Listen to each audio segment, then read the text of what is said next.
સંખેડામાં સવારે 8 વાગ્યાથી 10 વાગ્યા દરમિયાન માત્ર 2 કલાકમાં 24 મિલીમીટર એટલે કે 1 ઇંચ જેટલો જોરદાર વરસાદ વરસ્યો છે।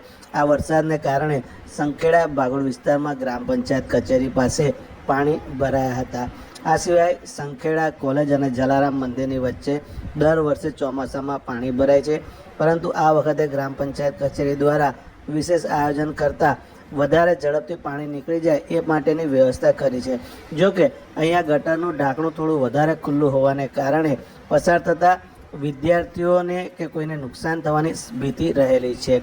ઇન્દ્રાલ ગામ પાસે પાણીની લાઇન માટે જે પારી બનાવવામાં આવી છે ત્યાં પાણી ભરાઈ ગયું હતું અને તેને કારણે પસાર થતા વાહન ચાલકોને હાલાકીનો સામનો કરવો પડે એવી સ્થિતિ સર્જાયેલી હતી। સંખેડા તાલુકાના જ ઇન્દ્રાલ ગામ પાસે ગત વર્ષે જ નવું નાળું બન્યું હતું। આ નવા નાળા પાસે એપ્રોચના ભાગે ધોવાણ થઈ ગયું હતું। વરસાદને કારણે અહીંયા ધોવાણ થયેલાના દ્રશ્યો સામે આવ્યા હતા। જો તમને આ ચેનલ ગમી હોય તો લાઇક, શેર અને સબસ્ક્રાઈબ કરવાનું ભૂલશો નહીં।